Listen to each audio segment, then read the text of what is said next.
बिस्मिल्लाहिर्रहमानिर्रहीम। अस्सलाम वालेकुम वरहमतुल्लाह। हम आज ही सहराए सीना से वापस आए हैं और मुझे बहुत दुख है कि मिस्री हुक्काम ने मुझे रफ़ा क्रॉसिंग तक जाने की इजाज़त नहीं दी।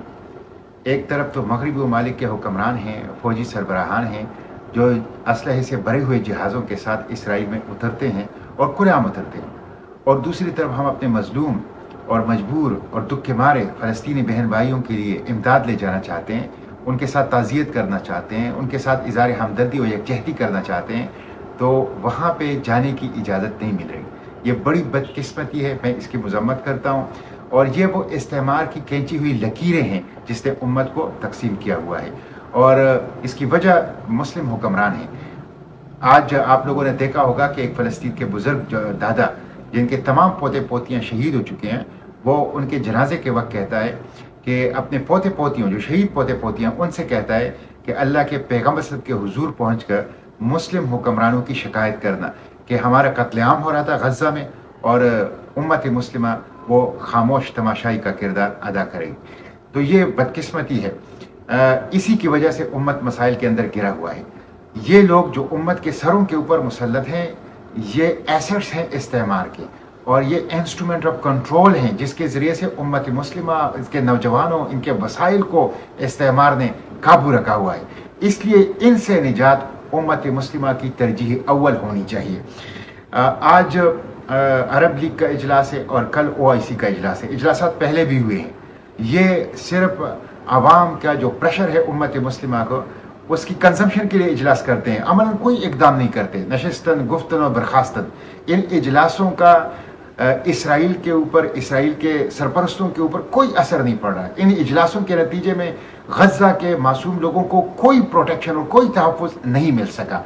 मैं अरब लीग के इजलास से भी ये मुतालबा करता हूँ, OIC का इजलास जो है उनसे भी मुतालबा करता हूँ कि सबसे पहले तो आप हमास की क़यादत को शरीक कराएं। वो है असल पार्टी इस तनाज़े का।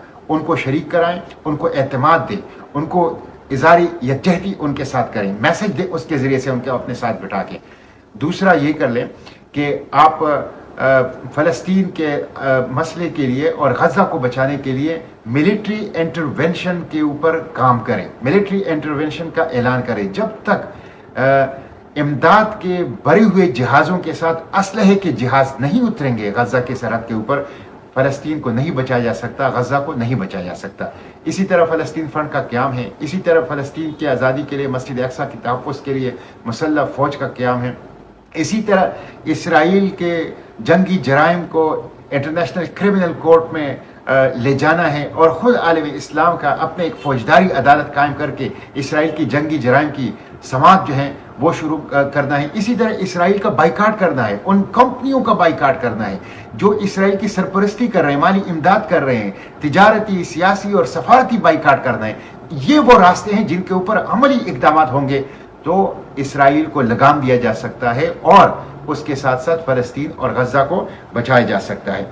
इस वक्त मुस्लिम हुक्मरान खामोश तमाशाई हैं, और खामोश तमाशाई के साथ साथ वो सहूलतकार हैं। जिस तरह एक साबिक मगरबी सफारतकार ने गुज़िश्ता दिनों कहा कि हमारे साथ इजलासों में मुस्लिम हुक्मरान का रवैया कुछ और होता है, लेकिन पब्लिक के सामने जब जाते हैं तो उनका रवैया कुछ और बन जाता है। इसलिए ये गुलामों का क्लब है, अरब लीग हो या OIC हो, और ये इस्तेमार के एजेंडों की एक तंजीम है जिसने अभी तक आलम इस्लाम की अहया के लिए, आलम इस्लाम के तहफ़्फ़ुज़ के लिए, मज़लूम मुसलमानों के लिए अमलन कोई इक़दाम नहीं किया है। मैं आवाम से भी अपील करता हूँ कि वो जलसा, जुलूस और मुज़ाहरे जारी रखें, खुसूसन अमेरिका, यूरोपीय यूनियन की हुकूमतों के ख़िलाफ़ उनके सफारत खानों के ऊपर यह मुज़ाहरे, इसी तरह सोशल मीडिया के ऊपर अपनी इस कैंपेन को जारी रखें। इस तरह इनफरादी तौर पर बाइकाट की जो कैंपेन है उसको मज़ीद मजबूत करें, उसको भी आगे जारी रखें ताकि हम अपने फ़लस्तीनी भाइयों की पुश्तिबानी कर सकें। और फ़लस्तीन को इमदाद की ज़रूरत है। इस वक्त तकरीबन 14-15 लाख लोग जो हैं वो जुनूबी गज़ा के अंदर बेघर हो चुके हैं, वो शेल्टरलेस हैं। उनको पानी की, खुराक की, अद्वियात की, शेल्टर की बहुत शदीद ज़रूरत है। और ये सामान जो है यूनाइटेड नेशन के ज़रिए से जा रहा है, जैसे कि 2 जहाज़ पाकिस्तान से आए हैं, एक जहाज़ मैंने हैंड ओवर कर लिया, और इसी तरह रेड क्रिसेंट مصر ایجپٹ ریڈ کریسنٹ کے ذریعے سے جا رہا ہے، تو اس امداد کا سلسلہ جاری رہنا چاہیے، اس لیے کہ یہ بہت بڑی کیٹاسٹرافی ہے، ایک بہت بڑی تباہی ہے، اور اس میں ان لوگوں کو امداد دینا، ان کو پروٹیکٹ کرنا، ادویات، خوراک اور پانی کی فراہمی کرنا، یہ پوری امت مسلمہ کی ذمہ داری ہے۔ میں چونکہ مجھے اجازت نہیں ملی غزہ جانے کی، رفح کراسنگ تک جانے کی، اس لیے میں کل واپس پاکستان آیا۔